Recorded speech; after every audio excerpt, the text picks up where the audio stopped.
Everyone, Uttarakhand लोक सेवा आयोग और उत्तराखंड अधीनस्थ सेवा चयन आयोग की MCQ सीरीज में आपका स्वागत है। इसमें जो है बैक ईयर के प्रश्न लिए गए हैं, जो 1500 प्लस प्रश्नों की ये सीरीज है और बैक ईयर प्रश्न शामिल है यूके पीसीएस के, यूके SSC के व अन्य राज्यों को जो स्टेट के पीसीएस हुए हैं उनके प्रश्न भी इसमें सम्मिलित किए गए हैं। तो आइए शुरू करते हैं, देखते हैं आज का पहला प्रश्न। पहला प्रश्न है हमारा, भारत की संसद में शून्यकाल शुरू होता है, बताइए। ऑप्शन ए दिया गया बैठक के पहले 1 घंटे में, ऑप्शन दिया गया बैठक के अंतिम 1 घंटे में, ऑप्शन सी दिया गया दोपहर 12 बजे से, ऑप्शन डी दिया गया किसी भी समय। तो बताइए भारत की संसद में शून्यकाल शुरू होता है क्या? बैठक के दोपहर 12 बजे के बाद, ठीक है। 12 बजे से हमारा शुरू होता है। क्या शुरू होता है? संसद में शून्यकाल हमारा जो शुरू होता है 12 बजे से। ऑप्शन सी जो है इसका करेक्ट आंसर है। नेक्स्ट क्वेश्चन देखते हैं, उत्तराखंड में क्या, उत्तराखंड में लोकसभा निर्वाचन क्षेत्रों की संख्या कितनी है? ऑप्शन दिया गया है ए 3, ऑप्शन दिया गया है बी 4, ऑप्शन दिया गया है सी 5 और ऑप्शन दिया गया है हमारा डी कितना?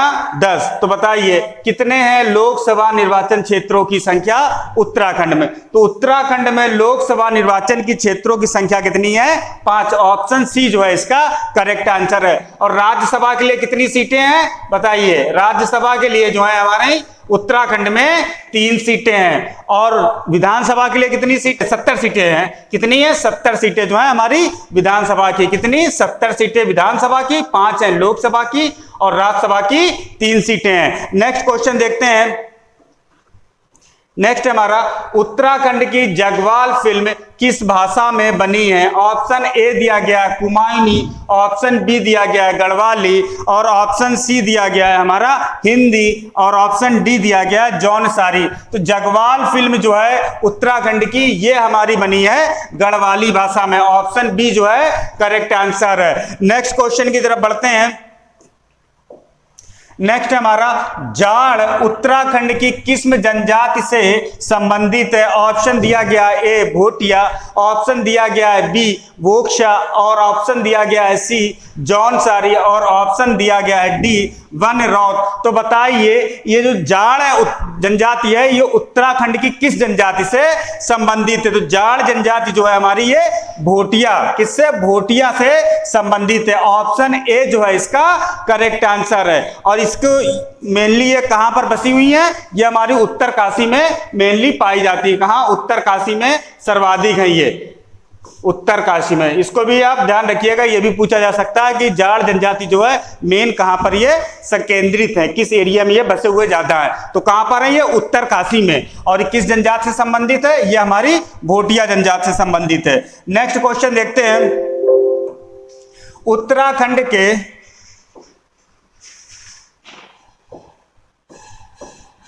नेक्स्ट क्वेश्चन देखते हैं, निम्नलिखित में से किस नदी पर टिहरी जल विद्युत इकाई स्थित है? बहुत ही अच्छा प्रश्न है। ऑप्शन ए दिया गया है अलकनंदा, ऑप्शन बी दिया गया भागीरथी, ऑप्शन सी दिया गया धौली गंगा और ऑप्शन डी दिया गया है मंदाकिनी। तो बताइए टिहरी जल विद्युत इकाई की बात कर रहा है तो देखिए इनमें से किस स्थान पर स्थित है? कौन सी? टिहरी जल विद्युत। टिहरी जल विद्युत जो है हमारी ये भागीरथी नदी पर। ऑप्शन बी जो है करेक्ट, भागीरथी और हमारी कौन सी है? बिलांगना के संगम पर स्थित है। भागीरथी और बिलांगना, ध्यान दीजिए, भागीरथी और बिलांगना नदी के संगम पर ये स्थित है। कौन सी? टिहरी जल विद्युत इकाई हमारी जो है कहां पर स्थित है? भागीरथी। तो ऑप्शन बी जो है इसका करेक्ट आंसर है। नेक्स्ट क्वेश्चन की तरफ बढ़ते हैं, वह स्थान जहां पर भागीरथी और अलकनंदा नदियां मिलकर गंगा को बनाती हैं, बताइए। Option A Haridwar, option B Rishikesh, option C Tehri और ऑप्शन डी दिया गया है देवप्रयाग। तो बताइए कहां पर ये बनाती हैं? तो ये हमारी बनाती हैं देवप्रयाग में। ऑप्शन डी जो है इसका करेक्ट आंसर है। कौन सी नदी मिलती है? भागीरथी और अलकनंदा कहां मिलती हैं? देवप्रयाग में, ठीक है। भागीरथी और अलकनंदा नदियां देवप्रयाग में मिलती हैं। इसके बाद क्या, ये शिवालिक की श्रेणियों को काटते हुए हरिद्वार और ऋषिकेश और हरिद्वार में ये प्रवेश करती हैं, ठीक है, मैदानी क्षेत्रों में आती हैं। नेक्स्ट देखते हैं, नेक्स्ट क्वेश्चन है हमारा, उत्तराखंड हथकरघा एवं हस्तशिल्प विकास परिषद जिस ब्रांड नाम से उत्पादों की बिक्री करती है उसका क्या नाम है? ऑप्शन ए हिलामी, ऑप्शन बी दिया गया हिमाद्री, ऑप्शन सी दिया गया हिमाल और ऑप्शन डी दिया गया है हिमालय। तो बताइए, हथकरघा एवं हस्तशिल्प विकास परिषद जिस ब्रांड नेम से उत्पादों का विक्रय करती है वो हमारी हिमाद्री कहलाती है। ऑप्शन बी जो है करेक्ट आंसर है। क्या है? हिमाद्री कहलाती है। क्या? हथकरघा एवं हस्तशिल्प विकास परिषद जो ब्रांड यूज करती है उसे हिमाद्री कहते हैं। ऑप्शन बी जो है इसका करेक्ट आंसर है। नेक्स्ट क्वेश्चन की तरफ बढ़ते हैं। नेक्स्ट क्वेश्चन हमारा, उत्तराखंड में स्वाधीनता आंदोलन के दौरान प्रजामंडल का गठन जहां किया गया था वह है, प्रजामंडल जो गठन हुआ था किस टाइम? स्वाधीनता आंदोलन के समय। कहां पर हुआ था? ऑप्शन ए दिया गया काली कुमाऊं, ऑप्शन बी दिया गया ब्रिटिश गढ़वाल, ऑप्शन सी दिया गया टिहरी राज्य और ऑप्शन डी दिया गया है अल्मोड़ा। तो बताइए कहां पर हुआ था? ये जो स्वाधीनता आंदोलन था ये हमारा टिहरी राज्य में हुआ था। टिहरी राज्य में कहां पर? देहरादून में। देहरादून में कहां पर? किस सन में? 1939 में। 1939 देहरादून। ये कहां स्थित था? टिहरी राज्य, देहरादून। ठीक है, ऑप्शन सी जो है इसका करेक्ट आंसर है। नेक्स्ट क्वेश्चन की तरफ बढ़ते हैं। उत्तराखंड उच्च न्यायालय के प्रथम मुख्य न्यायाधीश कौन थे? Option A R C Lahoti, option B दिया गया एच कपाड़िया, ऑप्शन बी दिया गया एच कपाड़िया। नेक्स्ट है हमारा डॉक्टर सी है ए जे देसाई और डी है सी जे जोसफ। तो बताइए उत्तराखंड राज्य के प्रथम राज्यपाल कौन थे? ये हमारे थे ए देसाई। ऑप्शन सी जो है हमारा करेक्ट आंसर है। कौन थे? ए देसाई हमारे उत्तराखंड राज्य के उच्च न्यायालय के प्रथम मुख्य न्यायाधीश थे। इसके उत्तराखंड राज्य व्यवस्था के नाम से जो सीरीज है इसी चैनल पे पढ़िए, उसमें इन सब फैक्टों को पहले पढ़ाया जा चुका है। तो आप चाहो तो उनको वहां से देख सकते हैं अगर नहीं देखा है आपने। सारे जितने भी आते हैं पॉलिटी से रिलेटेड, जितने भी राज्यसभा, लोकसभा, प्रथम कौन महिला, कौन आईपीएस, सारी चीजें वहां पे दी हैं। उत्तराखंड की जो भी पहले है वो पूरी सीरीज है हमारी उत्तराखंड राज्य व्यवस्था की। बहुत ही कम समय में काफी अच्छा मटेरियल वहां पर प्रोवाइड किया गया है। तो देखते हैं इसका आंसर क्या। हमारा उच्च न्यायालय के प्रथम मुख्य न्यायाधीश ए देसाई थे। कब बने थे ये हमारे जो स्थापना थी 2000 में राज्य बना था, तो 2000 में ये बने थे। ठीक है, 2000 में थे हमारे ए देसाई। नेक्स्ट देखते हैं, उत्तराखंड विधानसभा में एक सदस्य जिस समुदाय से नामित होता है, बताइए। ऑप्शन ए दिया गया हमारा ए ईसाई समुदाय, ऑप्शन बी दिया गया है आंग्ल भारतीय समुदाय, ऑप्शन सी दिया गया है भोटिया समुदाय और ऑप्शन डी दिया गया है मुस्लिम समुदाय। तो विधानसभा में एक सदस्य जिस समुदाय से नामित होता है वो है हमारा आंग्ल भारतीय समुदाय। ऑप्शन बी जो है हमारा करेक्ट आंसर है। लेकिन प्रेजेंट टाइम में ये व्यवस्था समाप्त हो चुकी है। नेक्स्ट एक क्वेश्चन देखते हैं, निम्नलिखित में से कौन सा राज्य क्षेत्रफल में सबसे छोटा है? बताइए। Option A Uttar Pradesh, option B Madhya Pradesh, option C Rajasthan और ऑप्शन डी उत्तराखंड। तो कौन सा राज्य क्षेत्रफल में सबसे छोटा है? ऑप्शन डी जो है हमारा करेक्ट आंसर है। कौन छोटा है? उत्तराखंड। सबसे बड़ा कौन सा है? राजस्थान, मध्य प्रदेश और ये हमारा उत्तर प्रदेश। ये सीक्वेंस चलता है। ठीक है, चौथे नंबर पे आता है उत्तर प्रदेश और उत्तराखंड हमारा क्या है? इनके अकॉर्डिंग सबसे छोटा है राज्यपाल के तहत। तो ऑप्शन डी जो है इसका करेक्ट आंसर है। नेक्स्ट क्वेश्चन देखते हैं, केंद्रीय सांख्यिकी इकाई की स्थापना जिस वर्ष हुई थी वह है, बताइए। ऑप्शन ए दिया गया है हमारा 1947, ऑप्शन बी दिया गया है 1949, ऑप्शन सी दिया गया है 1951 और ऑप्शन डी दिया गया है 1961। तो बताइए कब हुई थी इसकी शुरुआत? कब हुई थी? 1951 1951 में हुई थी। कब हुई थी? केंद्रीय सांख्यिकी इकाई की स्थापना कब हुई थी? 1951। ऑप्शन सी जो है हमारा करेक्ट आंसर है। नेक्स्ट क्वेश्चन की तरफ बढ़ते हैं। प्रक्षालन मशीन की कार्य प्रणाली का सिद्धांत है। ऑप्शन ए दिया गया अपकेंद्रीकरण, ऑप्शन बी दिया गया है अपोवन, ऑप्शन सी दिया गया है प्रतिक्रम परासरण और ऑप्शन डी दिया गया है विसरण। तो बताइए क्या था अपकेंद्रीकरण प्रक्षालन मशीन का कार्य? बताइए प्रक्षालन मशीन अपकेंद्रीकरण क्या है? ऑप्शन ए जो है हमारा करेक्ट आंसर है। क्या है प्रक्षालन मशीन का? अपकेंद्रीकरण। ये जो है हमारा किसके खिलाफ लगता है? अभिकेंद्रीय बल के खिलाफ ये कार्य करता है। अपकेंद्रीकरण जो है हमारा किसके खिलाफ करता है? इसकी जो दिशा होती है अभिकेंद्रीय बल के विपरीत होती है। अभिकेंद्रीय बल की दिशा के विपरीत ये हमारा कार्य करता है। कौन? अपकेंद्रीकरण। ऑप्शन ए जो है प्रक्षालन मशीन ए के सिद्धांत पे कार्य करती है। और ये केंद्रीय कौन से आते हैं? दूध से मक्खन निकालना हो गया, ये हमारे अभिकेंद्रीय के उदाहरण है। क्या? दूध से मक्खन निकालना। अभिकेंद्रीय बल के विरुद्ध जो कार्य करता है उसे अपकेंद्रीय करण कहते हैं। ठीक है, अपकेंद्रीय बल जो होता है हमारा अभिकेंद्रीय बल के विपरीत कार्य करता है। नेक्स्ट देखते हैं कपड़ा सुखाने की मशीन इत्यादि सब आते हैं। नेक्स्ट देखते हैं नेहरू पर्वतारोहण संस्थान जहां स्थित है वह जगह है। Option A Uttarkashi, option B दिया गया हरिद्वार, ऑप्शन सी दिया गया नैनीताल और ऑप्शन डी दिया गया पौड़ी। तो बताइए नेहरू पर्वतारोहण संस्थान कहां पर स्थित है? नेहरू पर्वतारोहण जो संस्थान है वो हमारा उत्तरकाशी, ऑप्शन ए जो है करेक्ट आंसर। कहां स्थित है? उत्तरकाशी में ये स्थित है। ऑप्शन ए करेक्ट है। नेक्स्ट क्वेश्चन देखते हैं।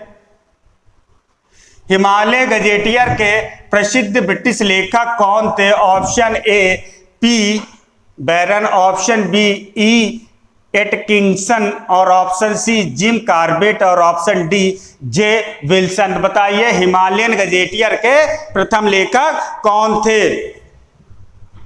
ई एटकिंसन जो थे हिमालय गजेटियर के प्रसिद्ध ब्रिटिश लेखक थे। ऑप्शन बी जो है करेक्ट आंसर है। नेक्स्ट क्वेश्चन देखते हैं।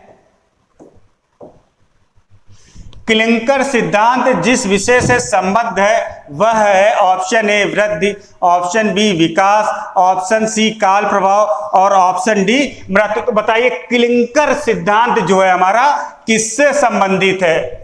क्लिंकर सिद्धांत किससे संबंधित है? ये काल प्रभावन से संबंधित है। ऑप्शन सी जो है इसका करेक्ट आंसर है। किससे संबंधित है? काल प्रभावन से ये संबंधित है। नेक्स्ट क्वेश्चन देखते हैं। निम्नलिखित में से कौन सा सुमेलित नहीं? Option A Y2K computer, option B गाठिया यूरिक अम्ल, ऑप्शन सी आवाज की प्रदूषण डेसिबल और ऑप्शन डी एडोब हार्डवेयर। तो बताइए कौन सुमेलित नहीं है? ये ऑप्शन इसके दिए गए, ये ऑप्शन है तो आपको इनमें बताने हैं कौन सा सुमेलित नहीं है। तो इसमें जो ऑप्शन डी है हमारा एडोब हार्डवेयर ये सही सुमेलित नहीं है। ऑप्शन क्या है इसका? D correct answer. ये क्या? ये हमारा एक सॉफ्टवेयर है। नेक्स्ट क्वेश्चन देखते हैं। निम्नलिखित में कौन सा नगर उपनगर भारत का चौथा धूम्रपान रहित नगर घोषित हुआ है? ऑप्शन ए दिया गया है मुंबई, ऑप्शन बी दिया गया है भोपाल, ऑप्शन सी दिया गया है शिमला और ऑप्शन डी दिया गया है पूना। तो कौन सा नगर उपनगर भारत का चौथा धूम्रपान सहित घोषित हुआ है? तो कौन सा था? उस टाइम पे हमारा शिमला घोषित हुआ था। नेक्स्ट क्वेश्चन देखते हैं। निम्नलिखित को सुमेलित कीजिए। ऑप्शन ए दिया गया सूची, ऑप्शन सेकंड दिया गया ठीक है ए दिया एनीमोमीटर और किससे क्या नापते हैं ये इसमें दिया गया। तो आप बताइए इस प्रश्न को देखने के बाद। ए ऑप्शन है हमारा एनीमोमीटर, ये क्या नापता? ऑप्शन फर्स्ट दिया गया सूची सेकंड में भूकंप, सूची फर्स्ट में दिया गया बी सिस्मोग्राफ और सूची फर्स्ट में ही दिया गया सी हाइग्रोमीटर, ऑप्शन सूची फर्स्ट में दिया गया है डी बैरोग्राफ। और सूची सेकंड में पहला है हमारा भूकंप, सूची सेकंड में दिया गया सेकंड वायु दाब, और थर्ड दिया गया पवन वेग, और चौथा दिया गया हमारा आर्द्रता। ये हमारे कूट दिए गए हैं, इनको क्या करना है, सुमेलित करना है। ए दिया गया है A1 B3 C2 D4, और बी दिया गया हमारा A3 B1 C2 D4, या सी दिया गया है A3 B1 C4 D2, और डी दिया गया है A1 B4 C3 और D2। तो बताइए निम्नलिखित में से कौन सा सही सुमेलित है। तो बैरोग्राफ क्या नापता है हमारा, वायु दाब को। सिस्मोग्राफ क्या नापता है, एनीमोमीटर क्या नापता है, एनीमोमीटर नापता हमारा पवन वेग को। तो A3 आप देखिए, A3 के आपको यहाँ दो ऑप्शन मिल रहे हैं, कौन सा A3 एनीमोमीटर, पवन का वेग कौन नापता है, एनीमोमीटर। बैरोग्राफ मतलब D2 हमारा कौन सा, ये A3 B1 सिस्मोग्राफ क्या है, भूकंप नापता। हाइग्रोमीटर क्या नापते हैं, आर्द्रता, हाइग्रोमीटर से आर्द्रता नापते हैं। Option B. क्वेश्चन की तरफ बढ़ते हैं। फ्लेमिंग ने क्या खोजा था, option A radium, option B दिया गया पेनिसिलिन, और ऑप्शन सी दिया गया वैक्सीन, और ऑप्शन डी दिया गया निश्चेतक। तो बताइए फ्लेमिंग ने क्या खोजा था। फ्लेमिंग ने जो खोजा था वो हमारा पेनिसिलिन, ऑप्शन बी जो है करेक्ट आंसर है। कब खोजा था, 1945 में, ठीक है, ऑप्शन बी जो है करेक्ट आंसर है। नेक्स्ट क्वेश्चन देखते हैं।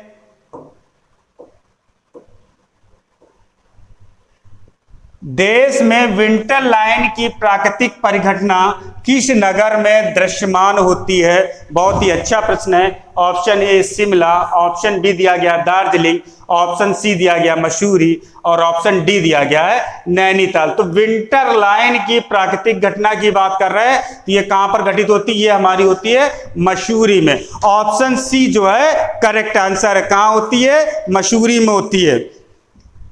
नेक्स्ट क्वेश्चन की तरफ बढ़ते हैं।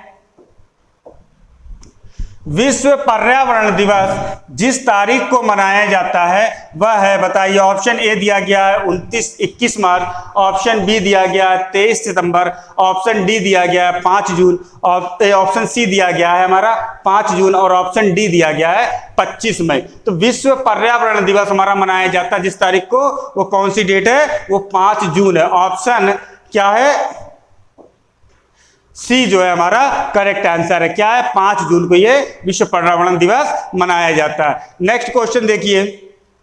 निम्नलिखित उपकरणों में से किसको रक्तचाप नापने के लिए प्रयुक्त करते हैं। Option A hydrometer, option B multimeter, option C salinometer, और ऑप्शन डी दिया गया है स्पेग्नोमीटर। बताइए ऑप्शन डी, रक्तचाप नापने के लिए स्पेग्नोमीटर का ही प्रयोग किया जाता है। ऑप्शन डी जो है हमारा करेक्ट आंसर है। किसका प्रयोग करते हैं, स्पेग्नोमीटर का हम प्रयोग करते हैं। हाइड्रोमीटर से क्या नापते हैं, द्रव का घनत्व। क्या नापते हैं, द्रव घनत्व के लिए इसको इस्तेमाल करते हैं।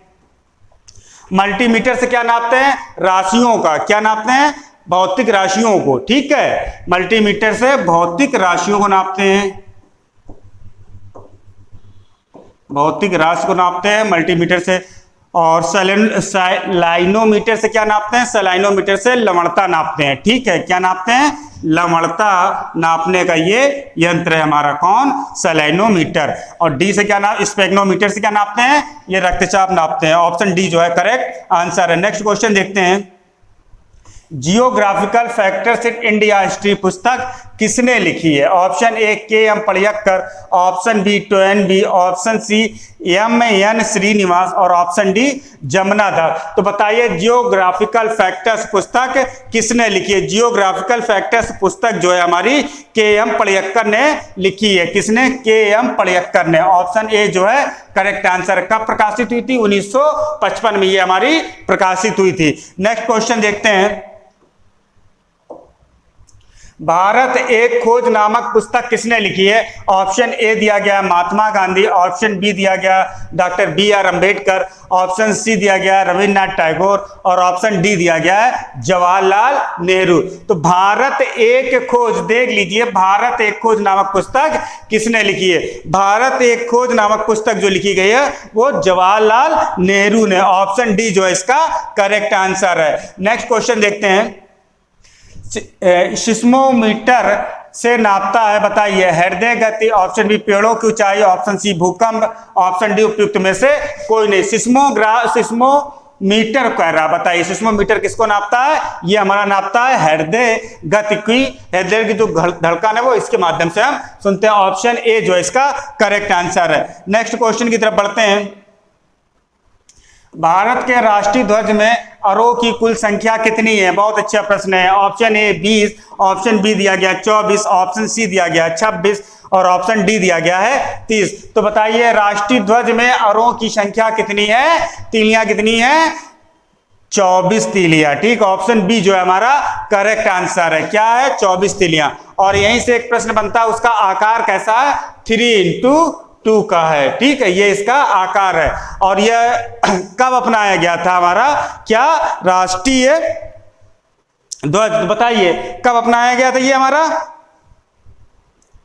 1947, 22 जुलाई 1947 में ये अपनाया गया था। 1947 कब अपनाया गया था? 22 जुलाई 1947 को ये अपनाया गया था। क्या हमारा राष्ट्रीय ध्वज कब अपनाया गया था? 22 जुलाई 1947 को। नेक्स्ट देखते हैं क्वेश्चन।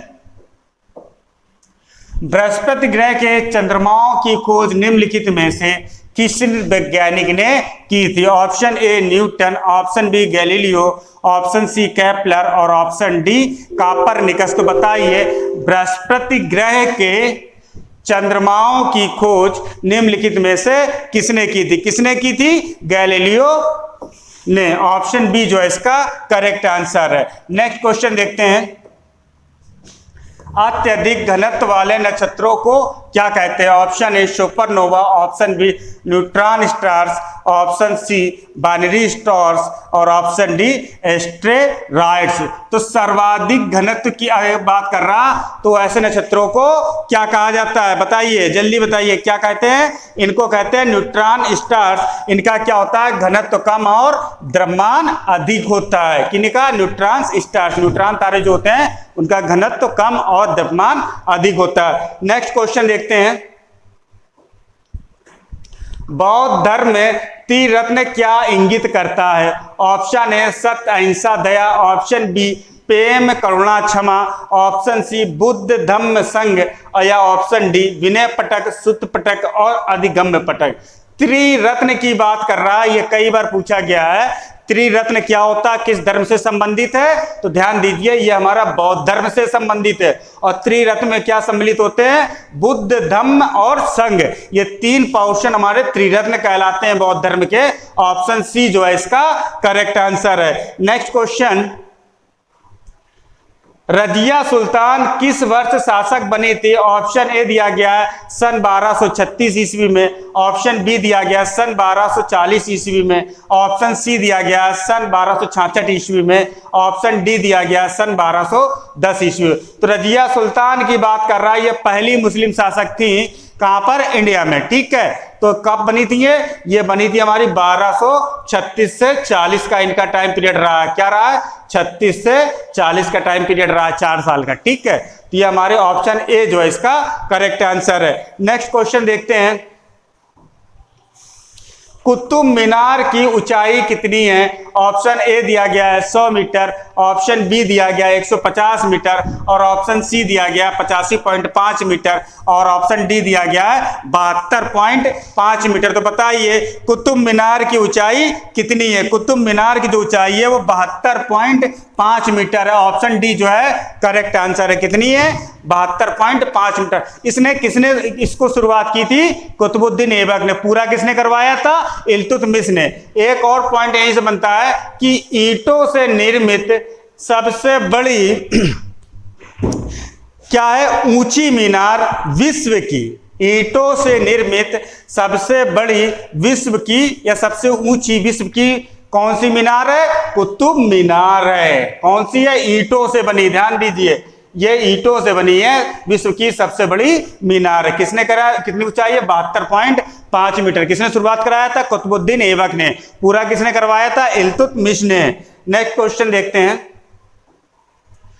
मनसबदारी प्रथा किसने प्रारंभ की? Option A Sher Shah, option B Alauddin Khilji, option C Aurangzeb और ऑप्शन डी अकबर। तो बताइए मनसबदारी जो प्रथा है पहले भी डिस्कस कर चुके हैं और पहले भी ये प्रश्न पूछा गया था, लेकिन उस टाइप पूछने का तरीका कुछ अलग था। ठीक है, तो यहां पर ये पूछ रहा है किसने शुरू की, तो किसने शुरू की, अकबर ने। ऑप्शन डी जो है इसका करेक्ट आंसर है। ये किस पर आधारित है, ये चंगेज खां के दशमलव प्रणाली पर आधारित है। नेक्स्ट क्वेश्चन देखते हैं, बेगम मुमताज महल का मूल नाम क्या था। ऑप्शन ए दिया गया Mehrunnisa, option B Gulbadan Bano, option C Roshan Ara, option D Arjumand Bano. बताइए अनाजुमंद बानो। बेगम मुमताज महल का नाम था अनाजुमंद बानो। ऑप्शन डी जो है इसका करेक्ट आंसर है। ये कहां दफनाई गई थी, ये आगरा के ताजमहल में, जिनको हम क्या बोलते हैं, बेगम मुमताज महल। आगरा का जो ताजमहल है वहां पर इनको दफनाया गया था। इनका वास्तविक नाम हमारा क्या था, अनाजुमंद बानो नाम था। क्या नाम था, अनाजुमंद बानो। नेक्स्ट देखते हैं, नेक्स्ट क्वेश्चन, निम्न में से किस संधि के द्वारा प्रथम अंग्रेज मराठा युद्ध का अंत हुआ। ऑप्शन ए सूरत की संधि, ऑप्शन डी मंगलौर की संधि, ऑप्शन सी सालाभाई की संधि, या ऑप्शन डी अमृतसर की संधि। तो बताइए निम्नलिखित में से किस संधि के द्वारा अंग्रेजों और मराठाओं के विरुद्ध हमारा क्या हुआ था, प्रथम युद्ध का अंत हुआ था। किस संधि के द्वारा, ये हमारी है सालाभाई की संधि। ऑप्शन सी जो है हमारा करेक्ट आंसर है। कब हुई थी, 1882 में। ये संधि कब हुई थी, 1882 में इस संधि का शुरुआत हुई थी, 82 में हुई थी। ठीक है, जहां से हमारा क्या है, प्रथम अंग्रेज मराठा युद्ध का अंत हुआ था। बहुत पूछा जाने वाला प्रश्न है ये, सालाभाई की संधि। ठीक है, कब हुई थी, 1882 में। किसके बीच हुई थी, अंग्रेज और मराठों के बीच। यह पूछा था प्रथम आंग्ल मराठा युद्ध का के संबंधित कौन सी संधि है, तो कौन सी संधि है, सालाभाई की संधि। नेक्स्ट क्वेश्चन देखते हैं, किस गवर्नर जनरल ने भारत में ठगी का अंत किया। Option A sir John Shore, option B lord Wellesley, option C lord William Bentinck, option D lord Mayo. तो बताइए किस गवर्नर जनरल ने भारत में ठगी प्रथा का अंत किया। ठगी प्रथा का जो अंत किया था वो लॉर्ड विलियम बेंटिक ने किया था। ऑप्शन सी जो है हमारा करेक्ट आंसर है। किसने किया था, लॉर्ड विलियम बेंटिक ने किया था। और इन्होंने क्या किया था, कब किया था, ये हमारा 1830 में किया था। क्या, ठगी प्रथा का अंत इन्होंने ही। ठीक है, और भी इन्होंने कई सारे सुधार किए थे। जैसे हमारे क्या किया था कि इन्होंने 1835 में मैकाले का जो प्रस्ताव आया था कि भारत में शिक्षा का माध्यम क्या होना चाहिए, अंग्रेजी, तीनों ने ही स्वीकार किया था। ठीक है, मैकाले के प्रस्ताव पर। और क्या किया था इन्होंने, और इन्होंने किया था काम 1829 में सती प्रथा का भी अंत किया था। कब, 1829 में सती प्रथा का अंत भी इन्होंने किया था। नेक्स्ट क्वेश्चन देखते हैं,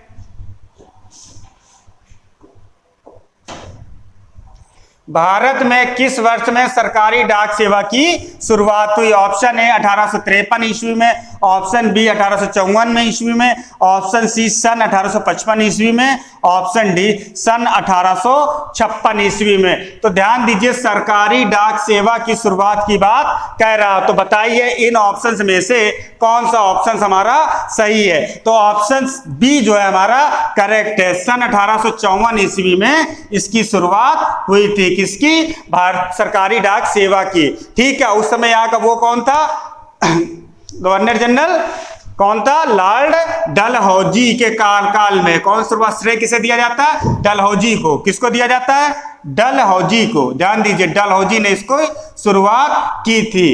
ठीक है, ये भी पूछा गया कि डाक सेवा की शुरुआत किसने की थी, लॉर्ड डलहौजी ने। नेक्स्ट क्वेश्चन देखते हैं,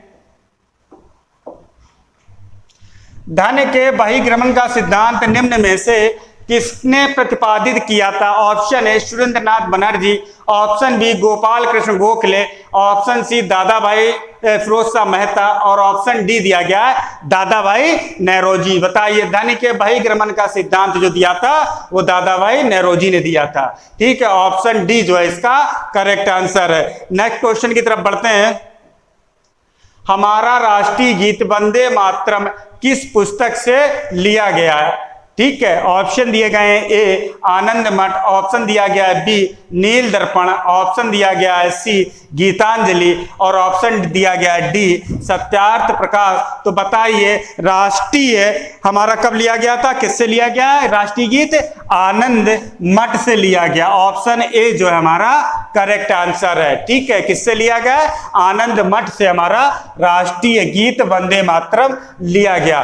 पहली बार इसका कांग्रेस ने वाचन कब किया था?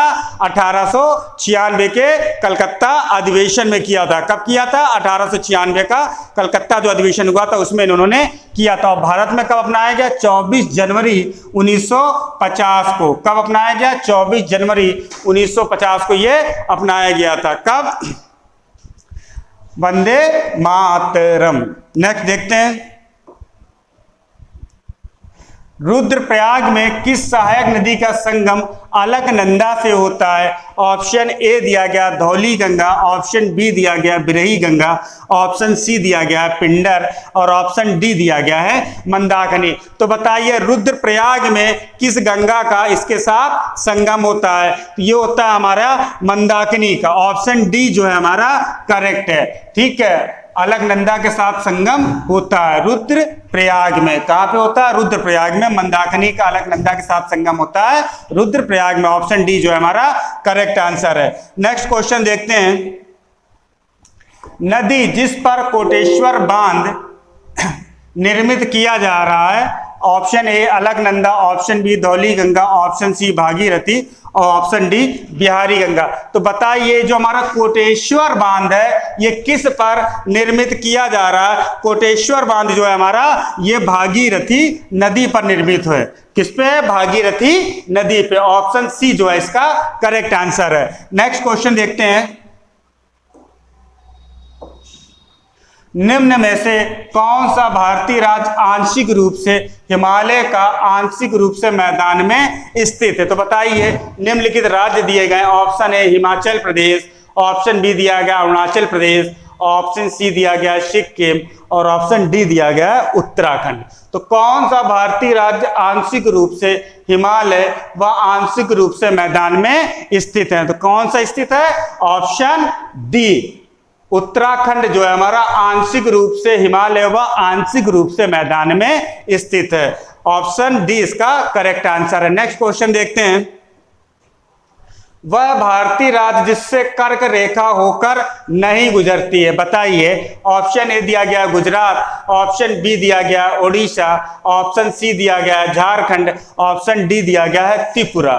तो कर्क रेखा की बात कर रहा, तो कर्क रेखा निम्नलिखित राज्यों में से किसमें से होकर नहीं गुजरती है? तो बताइए। ऑप्शन ए गुजरात गुजरती है, ऑप्शन बी ओडिशा से नहीं गुजरती है। ठीक है, कर्क रेखा भारत के 8 राज्यों से होकर गुजरती है। तो कौन कौन से राज्य हैं? पहला तो हो गया गुजरात, इसके बाद आता है राजस्थान, इसके बाद आता है एमपी से कट के बना है हमारा क्या? छत्तीसगढ़।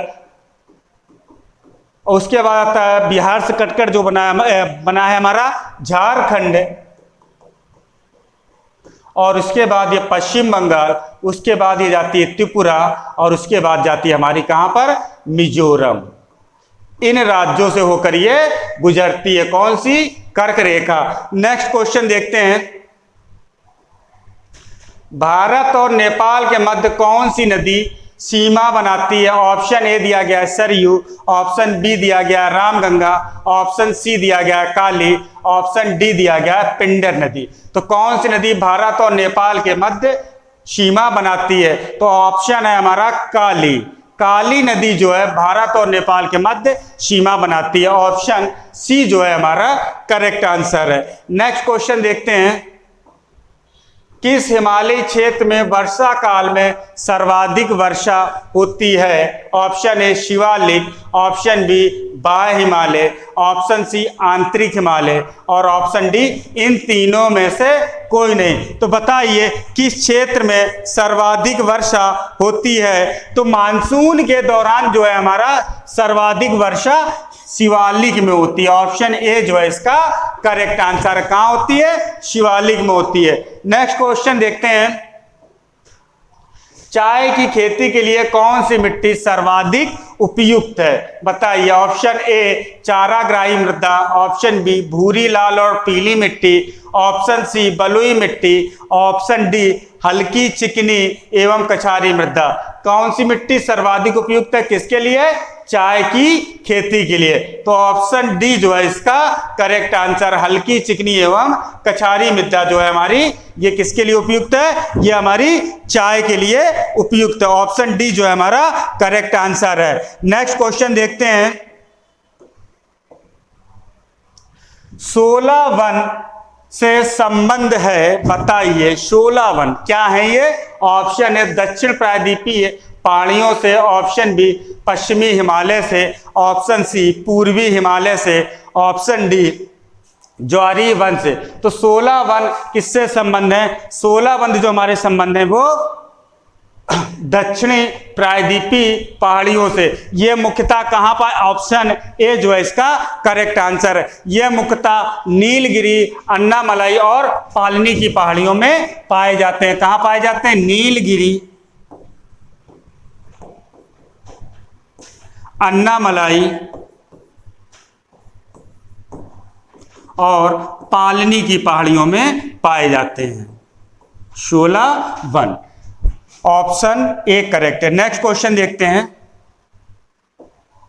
झूम खेती को कहते हैं, क्या कहते हैं? बताइए। ऑप्शन ए दिया गया दुग्ध उत्पादन कृषि, ऑप्शन बी दिया गया रेशम उत्पादन कृषि, ऑप्शन सी दिया गया मत्स्य उत्पादन पालन और ऑप्शन डी दिया गया स्थानांतरित खेती। तो झूम खेती को कहते हैं, क्या कहते हैं? ऑप्शन डी स्थानांतरित खेती। ऑप्शन डी जो है इसका करेक्ट आंसर है। झूम खेती होती कहां पर? मेनली हमारी पूर्वी, वैसे तो पूरे भारत में प्रचलित है, लेकिन जो मेनली इसका केंद्रीकरण है वो हमारा पूर्वी भारत में है। ठीक है, नागालैंड हो गया, वहां पे ज्यादा होती है, उस तरफ के जो भी हमारे राज्य हैं। ठीक है, ये हो गया हमारा आज के प्रश्न। मिलते हैं फिर नेक्स्ट वीडियो में नेक्स्ट प्रश्नों के साथ।